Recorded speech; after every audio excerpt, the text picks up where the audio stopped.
All right, the meeting is preparing to live stream. We are live 1 minute late. We're threading the needle today with a couple extra recordings in the morning, which I'm gracious for Ryan doing as I'm going on vacation.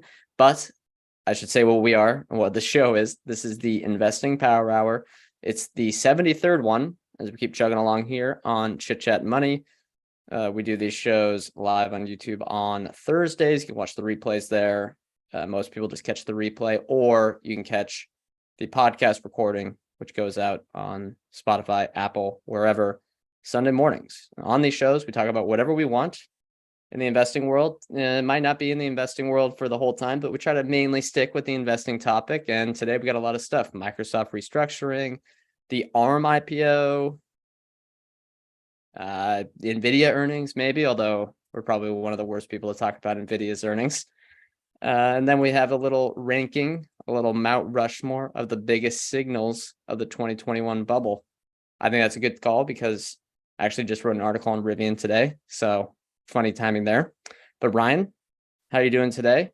We just recorded a show on Sprouts. So we've been talking a while here, but I guess we'll have another hour. Yeah, another hour here. I'm doing well. It was kind of a newsy week. There's some fun stuff. Yeah, I like these Mount Rushmores, and I put out a question on Twitter about it, and I got some funny responses, and it brings back just memories of excess. I miss the bull market, man. Well, I miss the bubble. I was just reading this morning in the paper that we're getting a lot of the same stuff right now because there's a company called Gym Pass that just raised a bunch of VC funding, and it apparently gives corporations, I think maybe it's just corporations, allows their employees to get a really discounted membership at Gym Pass, and they get personal trainers, they get access to all these different gyms, all this different stuff for the health focused things. And I was thinking, wow, the VC subsidized economy might just be back here. Could be exciting. Yeah, I do miss extremely cheap Ubers and Lyfts and ridiculous discounts on DoorDash. Yeah.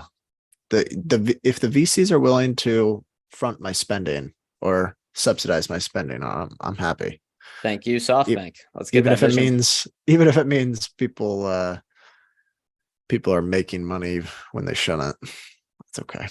That's okay. If they make money, it's fine. It's fine. If people make money on some bubbles, there's nothing wrong with that. It's just very, very difficult. The timing is tough.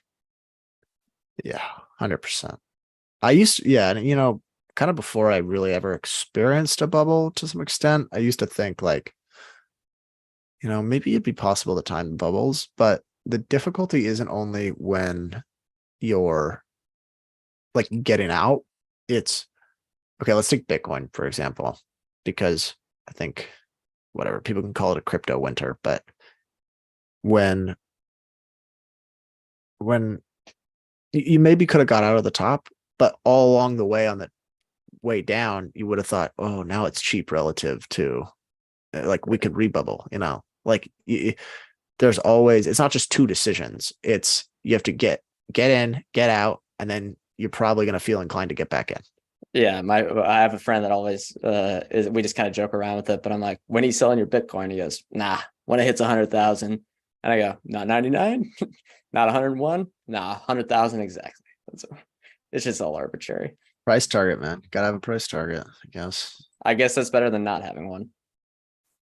Or maybe not, honestly. But what do we got? We got some good topics today. Yeah. You made some notes here. I think maybe the first, did you, with the ARM IPO, did you see that they kind of did a little self-dealing thing to try to pump up the price before the IPO? Did you notice that? Yeah. That was a classic. That's a signature. That's the signature move. When has that ever gone wrong for SoftBank? Yes, SoftBank. Yeah, really. The radar goes off, so you're on high alert when looking at a SoftBank deal. But yeah, why don't we talk about that first? I think it's a good relation to the semiconductor boom, the AI boom. We don't know much about ARM, but it could be a very fun company to cover. But yeah, and I saw my video was a little wacky there, but I think it's good now, right? Yeah, looks good to me. Okay, ARM. So I guess the UK-based chip maker they were bought out by SoftBank in 2016.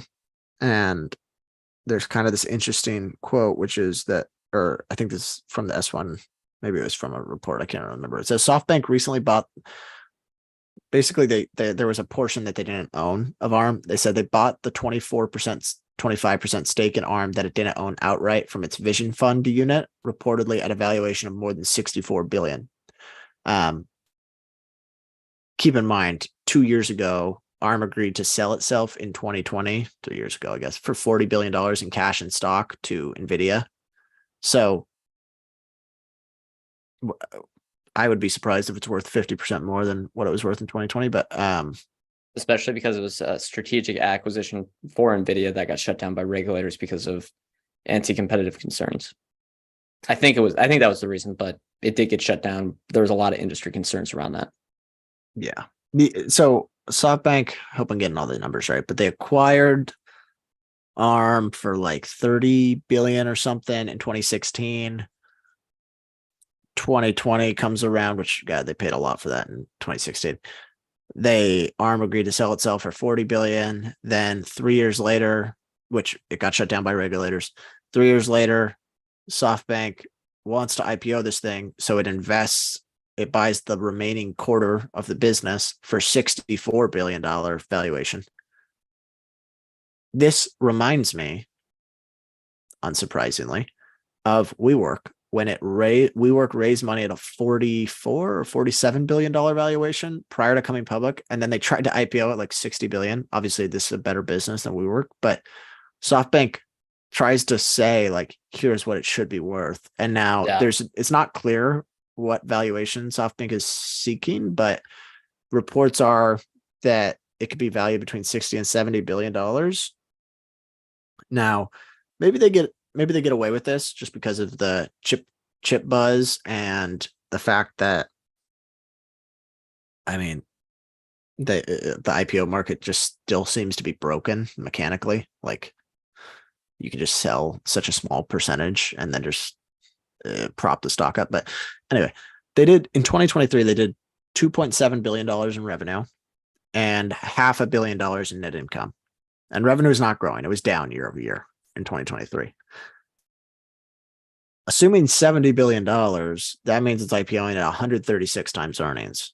And it's not like this is like super depressed earnings or something where it like hasn't become profitable yet.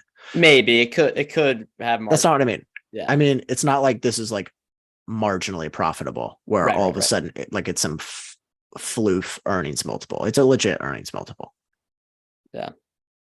For reference, right now, I mean, ARM isn't that crazy, I guess, if you put it on a relative comp to Nvidia. Nvidia is at 44 times sales trailing, which it's going to come down quickly. Whereas ARM would be at 26 times sales, but ARM doesn't seem to be growing nearly as quick as Nvidia. So, well, Nvidia's 50% operating margins are totally sustainable. No, I actually have no idea if they are, but this leads to a comment we got. Thank you for the few people joining. Sorry, I can't fake alias. Okay, that's definitely a pseudonym. Says, thoughts on slightly overpaying for a great business, which people describe ARM as a great business, kind of a monopoly, maybe. I don't know. I honestly haven't looked at it closely. We're way in the dark here, but it's definitely something that people describe as a great business.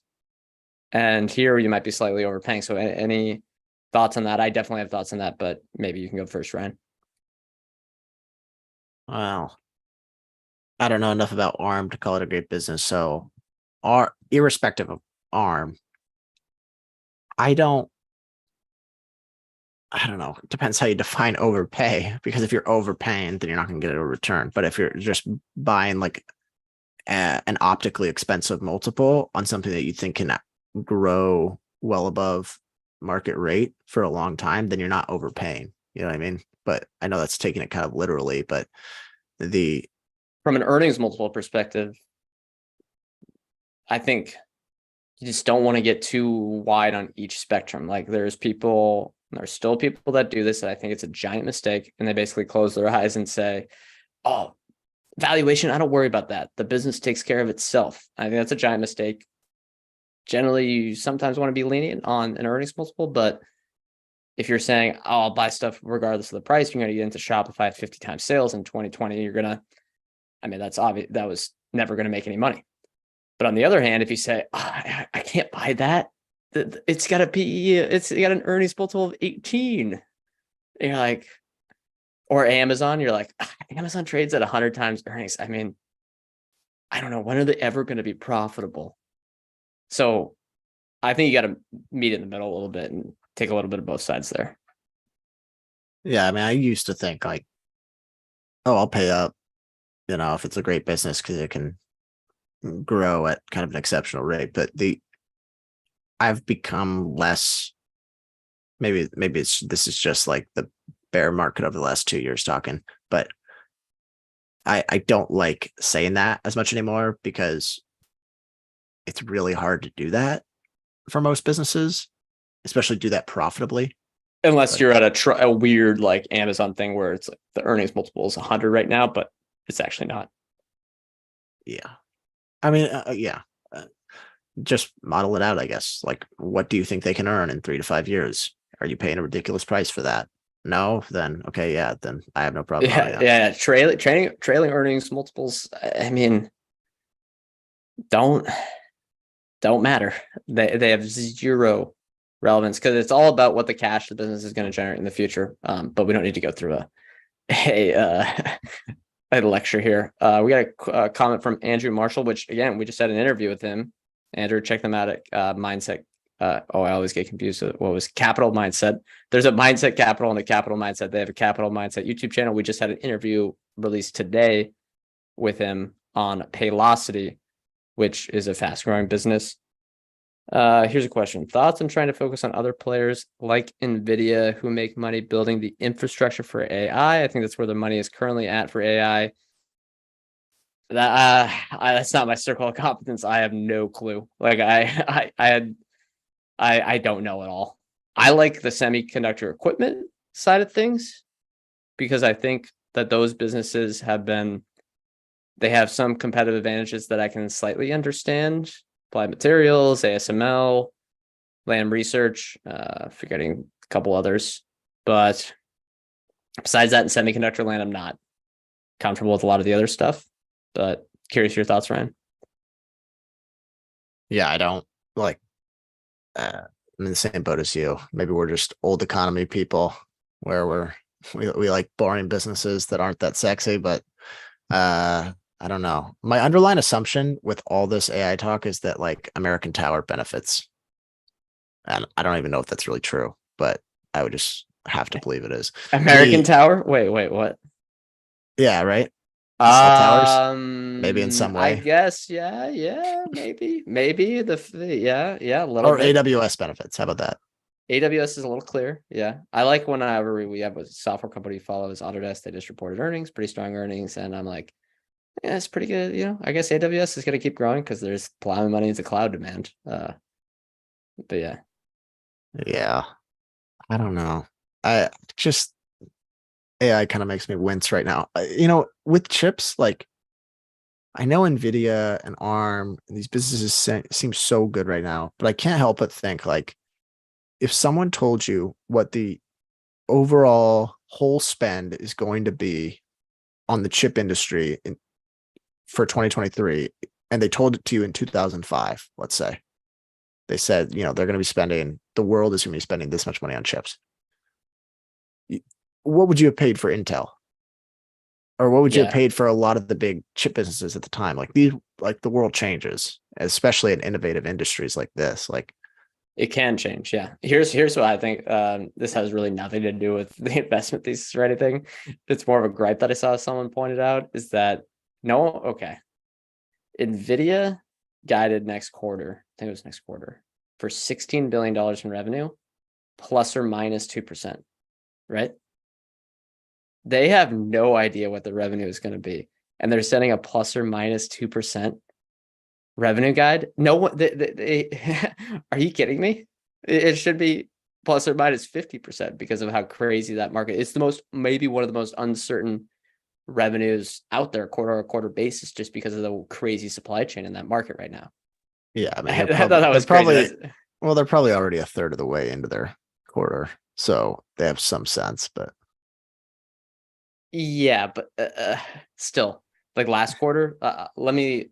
Okay, I want to pull it up. I'm responding to a comment here. We got a question. Are you guys covering Discover Financial in an upcoming podcast? Yes, we Yes, are. we are. Next week, we already recorded it. Comes out Tuesday, what would that be, like the 28th, something like that? Yep. Tuesday the 28th, we're gonna have Discover Financial. Let's talk about that for a second. What did you think? We can't spoil the show, but what did you discover? Little debrief. I think it's got a little hair on the bone, but it looks. Yeah, you know that meme of the medieval person where they're like blinded and there's like the lady sticking out her butt. That's basically Discover, where it's like, it's tempting. It's tempting. So cheap. Let's just own it and pretend. Yeah. Own it and close our eyes in the loan book. Exactly. I liked it though. Cheap. I think it's got a good earnings per share track record. Now let me look at I'm gonna look at Nvidia. Right? I just keep thinking, like, with the regulatory stuff. Or go ahead. Yeah, just I guess heads up for anyone that's about to listen to Discover. There's some regulatory problems, but it's like just ridiculously cheap is kind of basically the like entire debate. Does it affect the customers in any way? I don't think so. Yeah. Anyway, it was definitely that was the big holdup of stuff we would want to research further. Yeah. Let me get the note. Wait, let me get the note on Nvidia. So that last quarter they guided for 11 billion for this quarter, plus or minus 2%, right? Plus or minus 2%, and the revenue was 13.5 billion. So again, their CFO is crazy. Just don't give up guidance when you have no idea what your revenue is going to be. But continue. Well, if you have a feeling that's going to be ridiculously over it, yeah, then definitely do it. I guess that's true. If the ducks are quacking, you got to feed them, right? Zoom is going back into the office. You see this? I did see that. Yeah. Pretty hilarious, huh? Announced over a Zoom call. Yeah. He said that you can't be as innovative or build as much trust working via Zoom, which definitely true. It's 100% true and simultaneously ironic because that's like their whole product. Okay. I got another note here. It all kind of relates together to what you just said, relates to Zoom and Nvidia. I think this is a great tweet from Upslope Capital. Says this will probably get mocked, but the generalist passerby in me sees a lot of this Nvidia commentary, and it smells a lot like Zoom 2020 kind of stuff. I paraphrased a little bit of that. It was a tweet. Sometimes, they're hard to read. What do you think there? Because I'm seeing a lot of stuff where people are saying, I'm buying Nvidia, looks cheap here. Like the earnings are so well. I think it's highly unlikely. They are highly likely they're over earning. They gotta be. They have to be. It's a supply shortage. Just worry about talking about Nvidia at all because I just don't know anything about it. Semis is such a black box for me. Oh yeah, I mean, I could be totally wrong, but it smells the similar situation, right?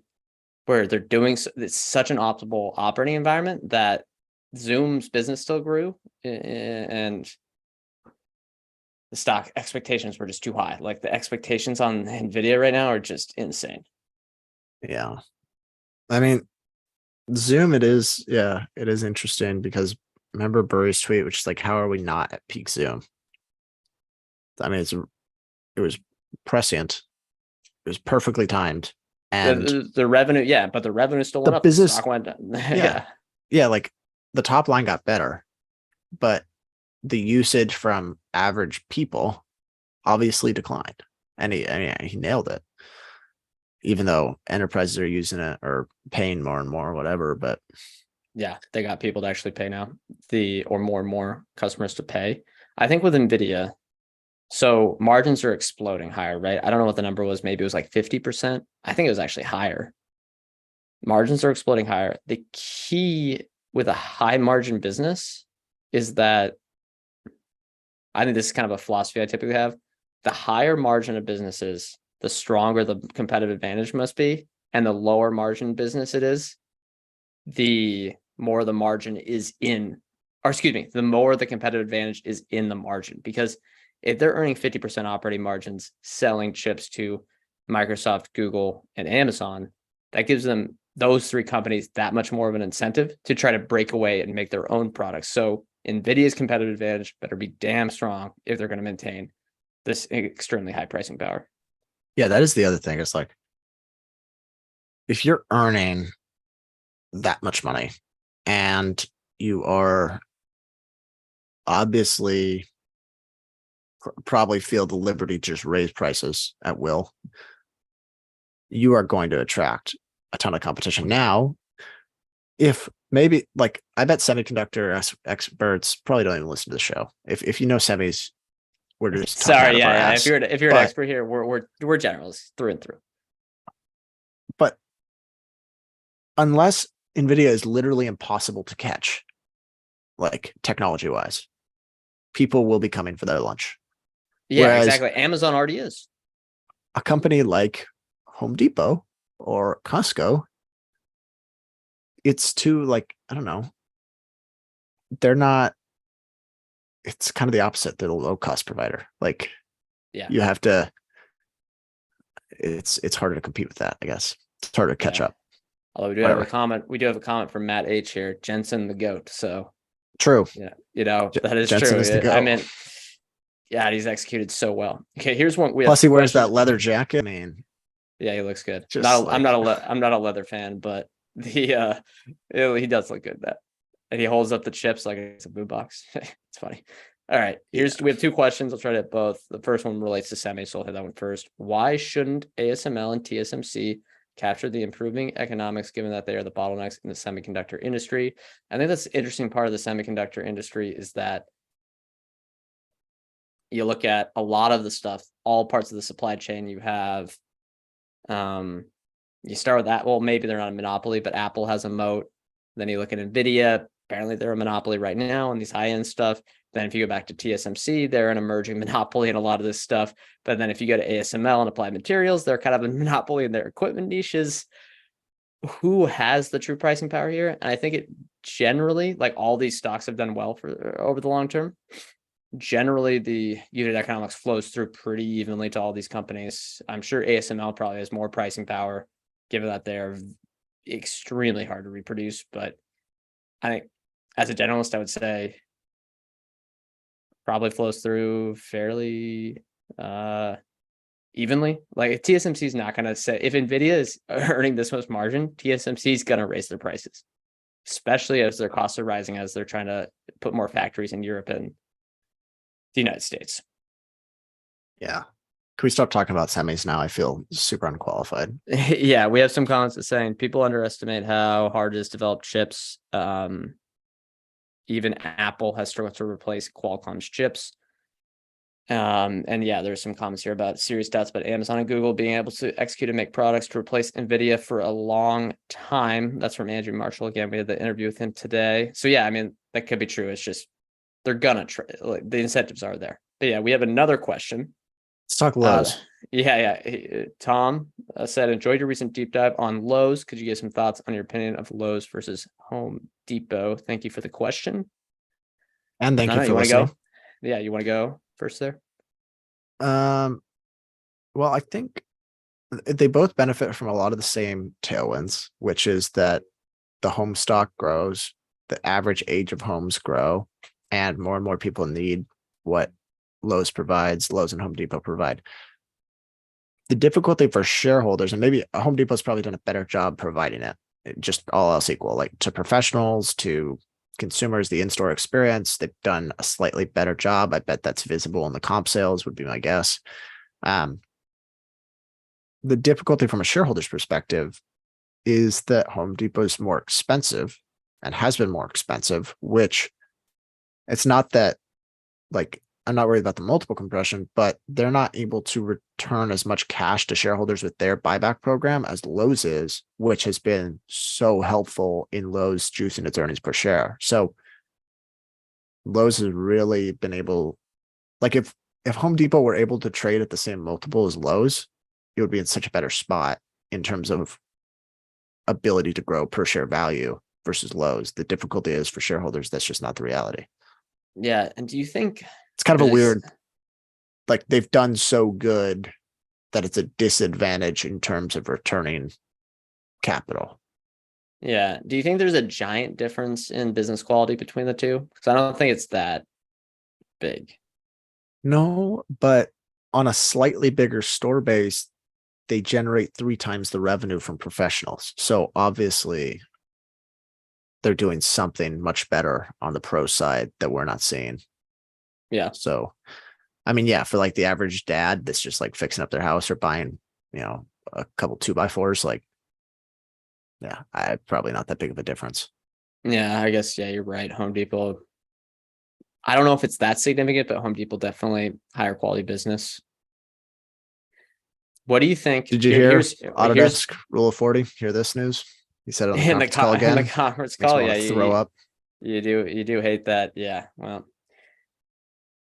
that is a bit of a conundrum because it's a business that can just grow revenue 10% in perpetuity, but they have some things that, yeah, are interesting from a capital allocation framework.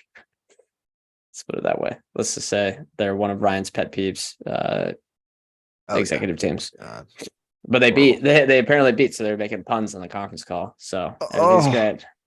God, I want to vomit. Look at this. We continue to manage our business using a Rule of 40 framework with a goal of reaching 45% more over time. Rule of 45. Well, I mean, that's better.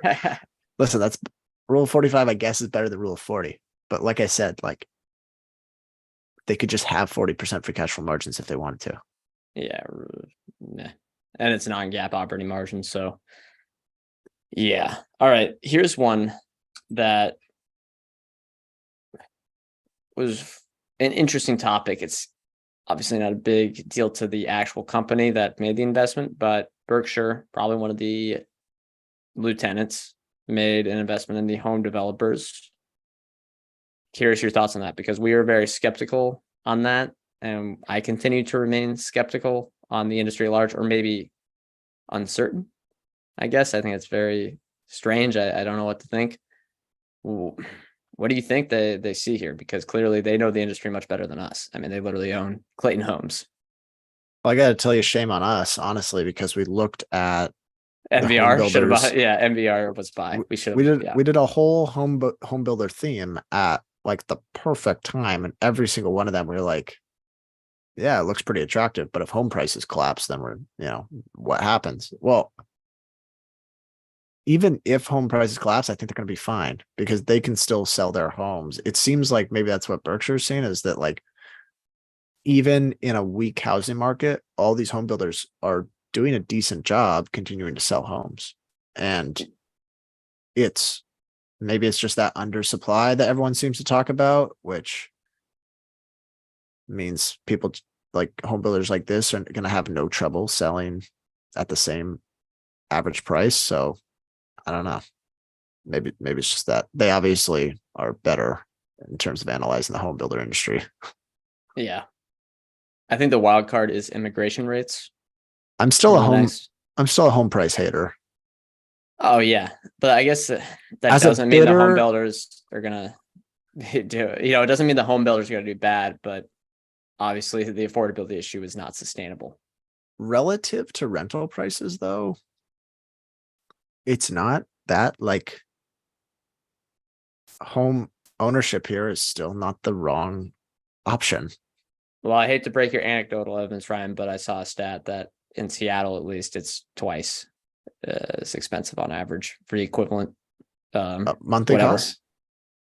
The monthly cost this is like early this year. So I think it's like equivalent quality, So it's definitely right. So it's more, maybe you're looking at more of a anecdote on a starter home, which, might be cheaper.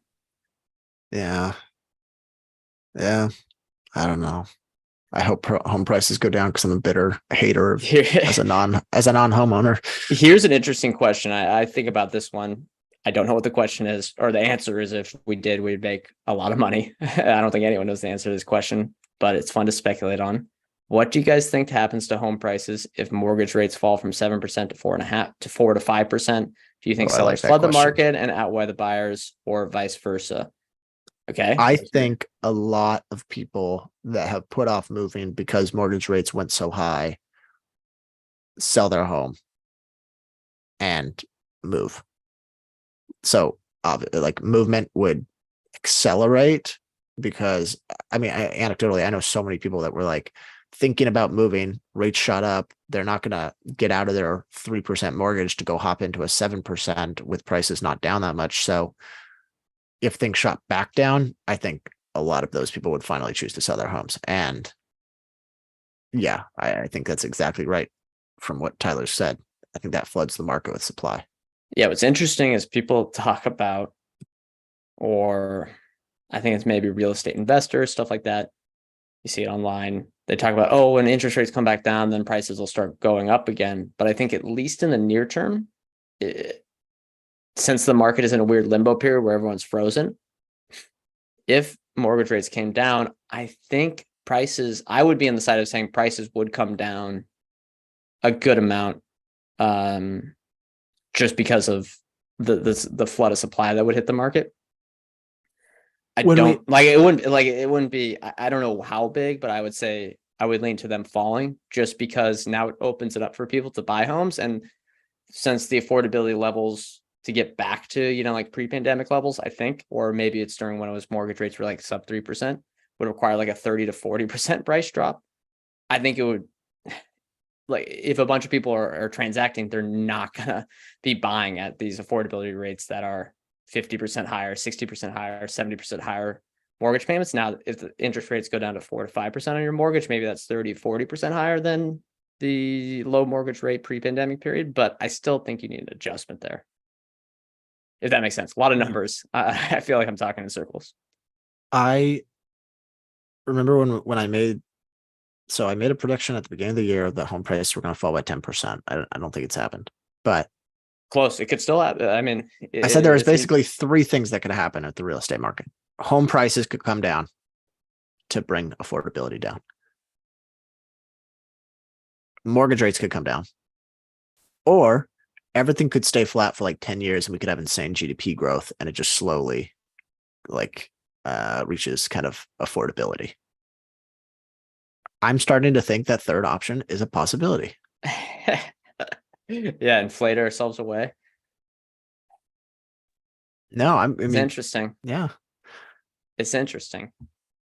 Just if we can just get like 5% nominal GDP growth for 5 years, we're back. We're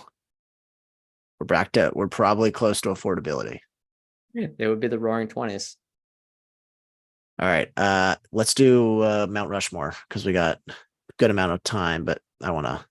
Yeah, make sure we have time. Sure. This one. Okay. What is the criteria? Just make it up as you go along. I do not care. No winning here. It's just for fun. Mount Rushmore, biggest signs of the 2021 bubble, biggest signals of the top, if you will. Okay. You want to go first? Yes, I can go first. And I'm not going to look up your tweet until after, so we can look at some of those replies after. It's a bit of fun. Number one, and I teased this at the beginning, is the Rivian IPO. $100 billion pre-revenue, raised $12 billion. And yeah, the business has improved significantly, but this thing is still negative gross margins. And it's kind of crazy how good they've done from an operational standpoint, because again, I will say $100 billion pre-revenue. I think that was right near the top. That's the one that they're going to be talking about 10, 15, 50 years from now as the key IPO, along with Tesla, or not Tesla's IPO, but related to the EV space, the EV bubble. Rivian IPO is, I think, the number one indicator for that electric vehicle bubble. No. What was the other one? Oh, Lucid? QuantumScape? No, the one that rolled down the hill. Nikola? Yeah, but that's not the top. That might be worse. But that was summer. Wasn't that like a $44 billion market cap at some point? Yeah, it was it was a pump and dump type deal. But that was summer 2020. So I think it's a little early. A little early. Okay. I've got this one, which was a response. So I'm taking this from someone else. An NFT of a rock sold for $1.7 million. That's a Did good you one. see Yeah. this? I mean, I mean, this was maybe like there was plenty of these. There's plenty the of biggest sign of excess out there. I know all these NFTs were just, that's part of the problem with this Mount Rushmore is there were so many like just ridiculous things. Yeah. Let me share my screen. Can I share my screen? Can I? I'll let you. All right, should be able to now. This was the rock. This, Yeah, no, this sold for $1.7 million, and the screenshot is free. I'm looking at it right now. The could have been. Hey, could have been money. Look, to be fair to these people, could have been money laundering. I think, give them a little respect. Could be money laundering, but if they just spent $1.8 million on a picture, it actually doesn't matter what the picture was. It could be a picture of the Mona Lisa. It doesn't matter. The still is a waste of money. It is funny if this was just like pure money laundering, and everyone's like, you know what? That's not that crazy. That's honestly more respectful. There was a lot of people that were like, 1.7 million. Okay, that makes sense. I could see that. This NFT stuff, I kind of get it. It's God, it was a straight bubble. And you know what? I remember there was like, I think people are just trying to be open-minded. I get it. But a lot of people fell for this NFT crap. There was even on Value After Hours, Bill was like, no, I kind of get it. It kind of makes sense. It's cool. You can get like this like cool art. And then Toby just ripped into him and was like, no, dude, it's the same as all the other bubbles. It's bullshit. And I mean, he nailed it. Yeah, NFTs in general. I mean, it's just pure ridiculousness. My second one be Axie Infinity, or is that too related to the NFT? Because I think crypto. That was the one where you could where it's just like a bunch of South Korean. No, Philip. Okay, let me explain how Axie Infinity worked. It was a crypto NFT type thing, but it was supposed to be Web3 gaming, where if you played the game, you earn these tokens, and if the tokens went up a bunch in value that was related to it, you can make a decent amount of money. In the United States, it wasn't really relevant, but for people in the Philippines where it caught on, they could make a lot of money. So they played this video game that was pretty bad, like a not a fun video game, and that was their job for a little while. And it was one of the most insane things ever. It kind of spurred the whole Web3 gaming thing, and that was just pure nonsense. We're like, yeah, this is the future. We're gonna make games and then just have these tokens, and then if people in the low-income countries play them, we're just gonna give them money. It makes a lot of sense. And I don't it was the whole play to earn strategy. So that's my second one for sure. I think that kind of relates to the Web3. Wait, remember another term that no one uses at all today? DeFi. Growth of DeFi. Remember that? No. All right. Well, good. Wait, what was DeFi again? That was the decentralized finance, Web3. Remember? Yeah. DeFi.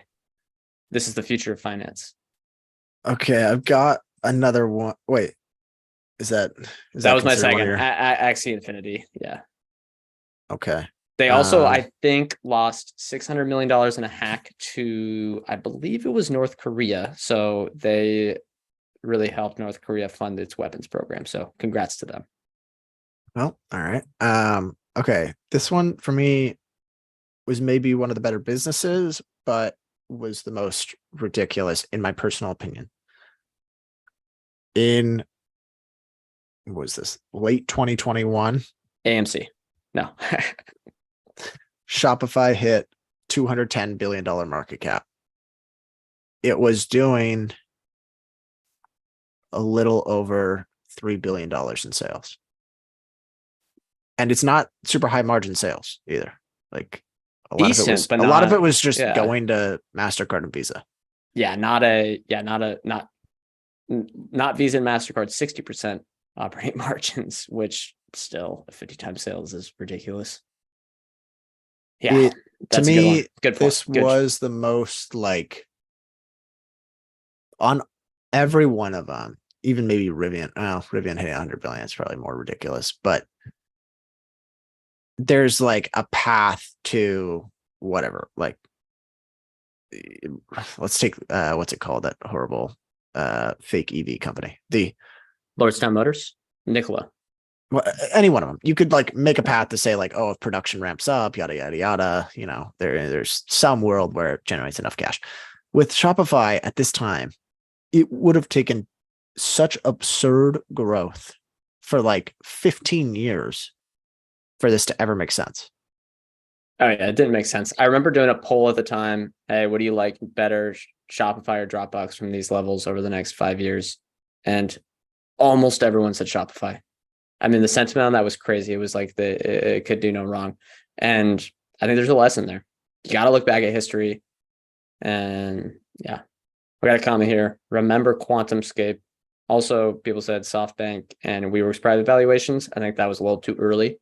But yes, for the pre-pandemic one. I got WeWork on here too. Yeah, that's a little early, I think, for the 2021 one. Some of those, like, what do they call it? The shit coins or whatever. Shit. Okay, well, come on. These are options. No spoilers. I could use that. Oh, sorry, but yeah, I mean, those were just ridiculous. Like, okay, so they were coming out and getting like, I don't know, if you just came up with a funny enough name, like you would have like a $5 billion crypto market cap or whatever. Oh yeah. Well, okay, so what are your choices? NFT of a rock selling for $1.7 million and Shopify at 60 times sales. Okay, so I went first. So I did Rivian, IPO, and Axie Infinity. My third one is going to be SPAC silly season, January 2021, specifically with try to be as nice as possible, but skim off. Yeah, like he's on the worst person, the worst person in all of finance, which I love that everyone turned against him. It's great. No one give him money. He's just a scam artist. I don't really frustrates me because he gets people to lose money. It's just not. He's fair. In the arena, Brett. You're not. You're on the sidelines. We're recording a Zoom on the sidelines. We're recording a Zoom right now. But yes, back silly season. What was it, like 300 in that month of January 2021? Something like that. He had the picture of the shirtless pic. I don't know what context was, but that was hilarious. And then the one where he goes, this was he called the top when he got the ego was high, and he just had that tweet where he said, I'm gonna F stuff up, but you know, the F word, we'll try to be clean here for people in the car with their kids. But yeah, remember that one? That was the sign of the top for at least that type of stuff, for the hypergrowth stuff, which was absolutely I don't know. It was good timing, I guess, by him, and it's always got a little bit of a story, but getting there. And that kind of reminds me of I don't think I'm going to choose this one because I have a better one, or maybe I think I have a better one, but the ARC Tesla model. That was a big one too, when they were saying the insurance company is going to be worth like twice as much as Progressive. Yeah.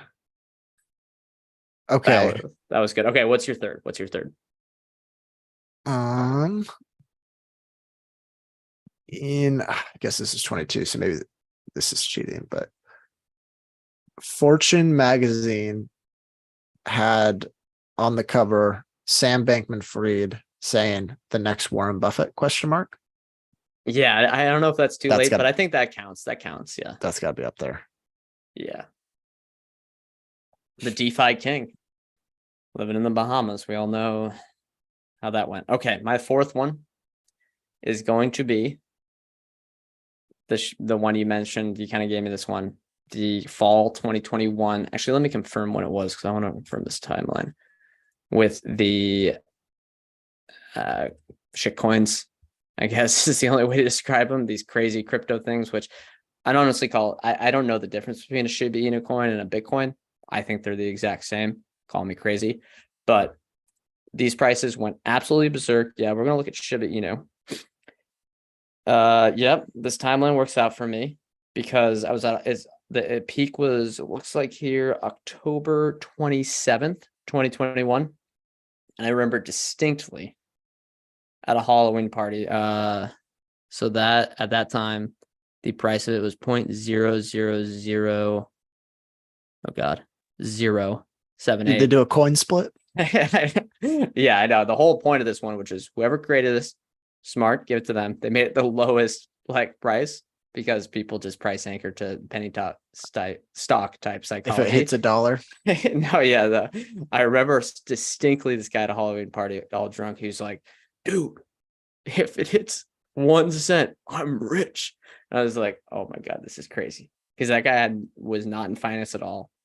And there was that was for me personally, and I think a lot of people just in general seeing those charts go, that was such a signal that it was silly season. Yeah. There were a lot of personal experiences I had where retail investors got in, or just people that really weren't that interested in investing got into stuff with no idea. And then if you like, I remember trying to caution them, like, okay, whatever, you're just a hater. Yeah, you're just a hater. Okay, here's a trivia. You're one of those short sellers, aren't you? Yeah. Evil short sellers. You probably know John Hempton, which, yeah. Well, the one person I miss is Kabuki, that Twitter account, the funniest Twitter account ever. RIP. I don't know what happened. Compliance probably hit him, but the funniest stuff. Some of the jokes were just so good. Okay, here's a quiz question. What do you think the Shiba Inu market capitalization is at this moment? Shiba Inu coin. $5 billion. Damn, very good. 4.8 billion. Hey, right on. There's 4.8 billion dollars in wealth right now in Shiba Inu coin. It's still out there. Okay, I'll take another one here. All right, last one. Yep.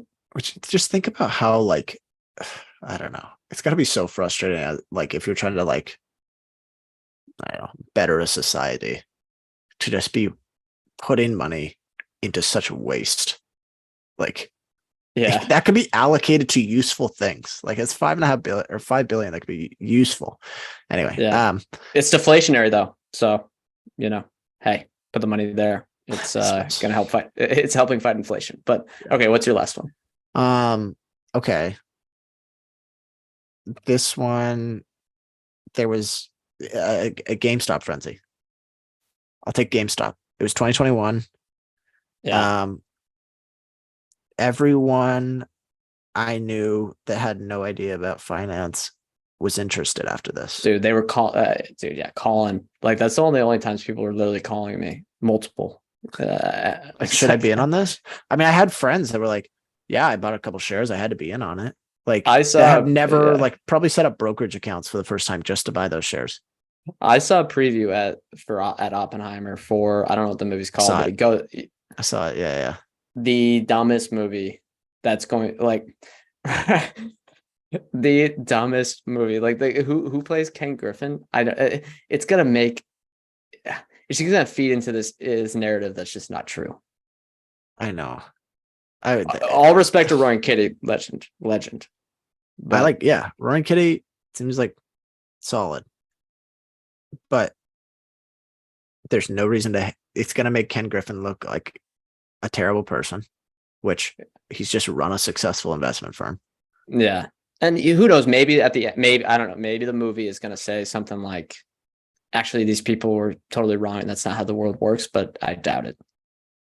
It's gonna make everyone sympathize with, like, the person that had no idea what they were doing with their money, where it's like, and they're gonna see it's gonna make Wall Street look bad when in reality, like, people were just making dumb decisions with their money. I mean, people that are listening to the show know that. Yeah. Like, know that was the reality. But people that watch that movie, I mean, most people, I would venture to guess here, most people that watch that movie are going to sympathize with the people that had no idea what they were doing. Yeah, they're going to be like, oh my God, people lost money. People lost money. They got screwed by the suits. The people lost money in the stock market. This is crazy. God, we need to do something about this. Like, yeah, this is an interesting question that's raised from Investors X. It says probably 1% of those shit coins are in circulation, maybe. What percent of the country's wealth do you think is wasted in shitcoins? in crypto? Well, I mean, shitcoins for me is the entire crypto universe. Sorry for the crypto people out there, but that's just how I see it. So at one point it was $3 trillion. So significant amount. The entire market. Jeez. I didn't know it was that much. All right. Yeah, I mean, it was a bubble of epic proportions, Ryan, and it was global. Okay, The close everything things bubble. out. All right. So what were yours? Chanos here. This is what 2023. Well, you don't get a fifth. You don't get No. one. I'm just gonna say Chanos was right. He was right about everything. China, golden age of fraud, all that stuff. He was right. Listen to Chanos. My 4 were Rivian, Axie Infinity, SPAC silly season, Shiba Inu, Halloween party. Specific. The last one's specific to me. The okay, mine were what? I guess I gotta go through my notes here. Okay. Shopify at 60 times sales, NFT of a rock sells for 1.7 million, GameStop, and No, can't GameStop remember. was last. There's one other one. I can't remember what it was. The anyway, all this stuff makes me happy. Makes me so like it makes me happy that Jay Powell decided to raise rates because he put it all to an end. I mean, So there's still waste, but he cut out 90% of it. Yeah, I agree. All right. Well, anyone will post maybe type of this stuff on Twitter. Anyone else have any comments? Put them in there. It's fun to talk about this type of stuff and kind of look back as we're getting a couple of quarters, well, probably 6 quarters or so away from the top. Here's a question we have to round things out. Thoughts Autodesk on the Autodesk earnings? We have a question there from X Marks. Thoughts on the Autodesk earnings? No surprises really. Same as it was, frustrations around capital allocation, but this is a business that they showed again this quarter that can grow revenue at 10%, I think, for the foreseeable future. Yeah, it's such a good business. I already talked about it kind of earlier in the show in case you maybe weren't there for that, but oh yeah, it was SBF being on the cover of Fortune magazine. But for your third, yeah. They talk a lot about the rule of 40 on the conference calls. It's frustrating for me, but the business is really solid. Earnings wise, I thought it looked good. They are buying back a lot of stock, which is nice. And I mean, billings is going to look weird because they're moving to like the annual cycle, but yeah, just look at revenue as the blend to blend it.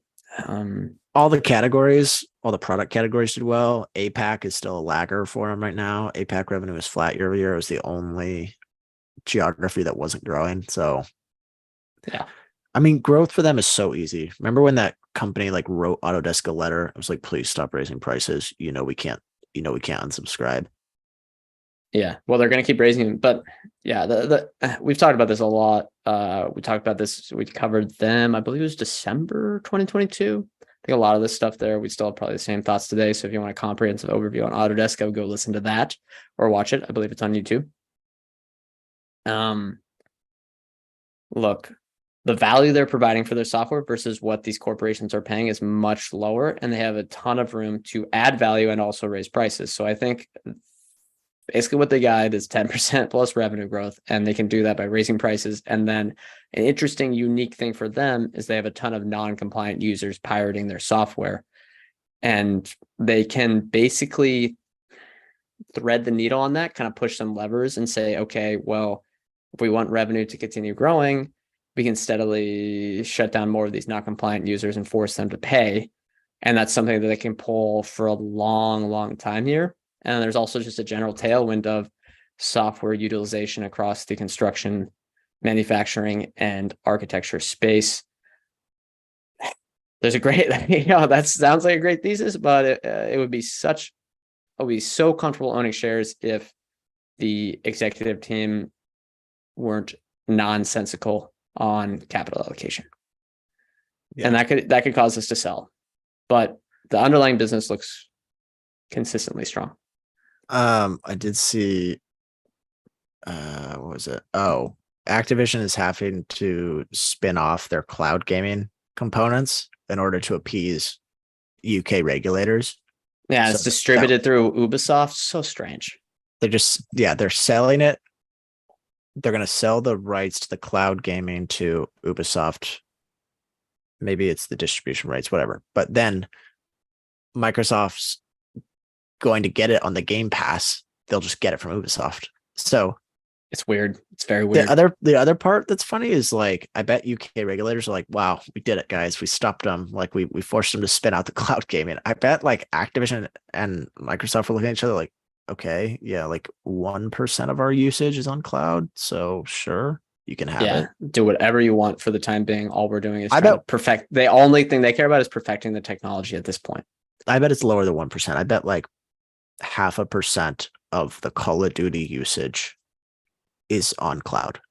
Yeah. I mean, honestly, they should just come out and talk about how unprofitable the Xbox division is. I bet it's unprofitable. So I know we're making these moves because we're not profitable. PS5 or PlayStation and Nintendo are the ones that get all the profits in the industry. I hope UK regulators are like patting themselves on the back for this one, thinking it's a win. Because they're letting this get through with like the most pointless contingency, but okay. And it's just like a 15-year agreement. Like they can, if the technology's ever there, they can just take it back in house eventually. It's so weird. Yeah. Comment for Andrew Marshall here. UK regulators are so weird. It's like how they made Meta so Giphy. Yeah. I mean, that's the classic example.